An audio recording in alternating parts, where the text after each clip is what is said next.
Hello everyone, कैसे हैं आप सब लोग। मेरा नाम रिचा है और मेरे चैनल पर आप सभी का स्वागत है।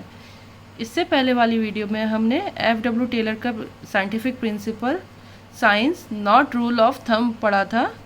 आज हम बाकी और प्रिंसिपल्स पढ़ेंगे।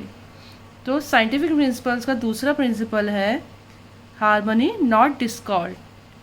हार्मनी नॉट डिस्कॉर्ड का मीनिंग क्या होता है कि जो भी ऑर्गेनाइजेशन में एम्प्लॉयज़ काम कर रहे हैं और जो वहाँ मैनेजमेंट है, उन लोगों के बीच में आपस में सामंजस्य होना बहुत ज़रूरी है। उन लोगों के बीच में कॉन्फ्लिक्ट नहीं होना चाहिए।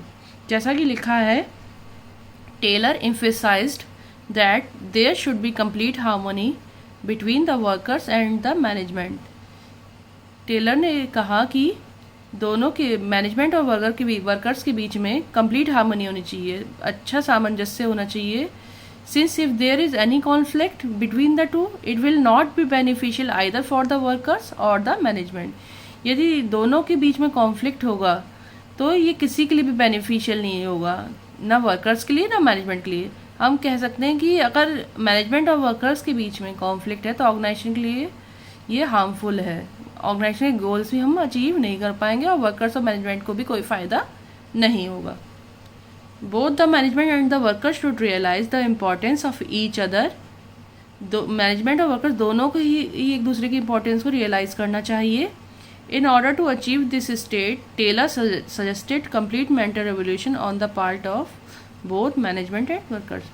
इस स्टेट तक को अचीव करने के लिए टेलर ने मेंटल रिवोल्यूशन सजेस्ट किया दोनों की तरफ से, मैनेजमेंट और वर्कर की तरफ से। मेंटल रेवोल्यूशन क्या होता है? मेंटल रेवोल्यूशन का मतलब है थिंकिंग में चेंज। दोनों को ही अपनी थिंकिंग में चेंज करना होगा, चाहे वो मैनेजमेंट होगा चाहे वर्कर। दोनों को एक दूसरे के प्रति हार्मनी की भावना लाना बहुत ज़रूरी है। हमारा थर्ड प्रिंसिपल है cooperation not individualism. Cooperation means acting jointly और a union towards achieving the same result. Cooperation का क्या मतलब है? एक साथ काम करना जिससे कि हम एक गोल तक पहुंच सकें। कोई भी इंडिविजुअल अकेले काम करके किसी गोल को अचीव नहीं कर सकता। किसी ऑर्गेनाइजेशन के अंदर हमें एक साथ मिलके काम करना ही पड़ता है ताकि एक जो म्यूचुअल गोल है वो उसे हम अचीव कर सकें, उस रिज़ल्ट तक हम पहुंच सकें। कोऑपरेशन बहुत ही ज़्यादा ज़रूरी है अपने गोल्स को अचीव करने के लिए। This principle states that the work should be done in cooperation and with mutual confidence.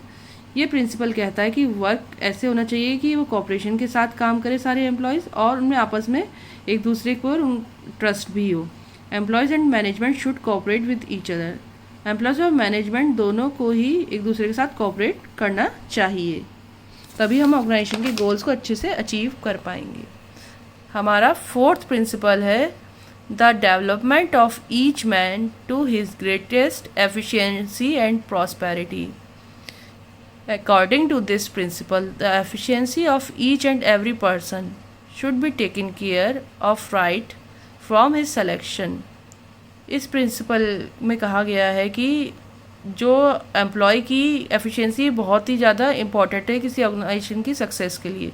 इसलिए जब हम सिलेक्शन करते हैं एम्प्लॉयज़ का, तभी शुरुआत से हमें उनकी एफिशिएंसी का ध्यान रखना चाहिए कि हमें उनकी एफिशिएंसी कैसे इंक्रीज़ करनी है।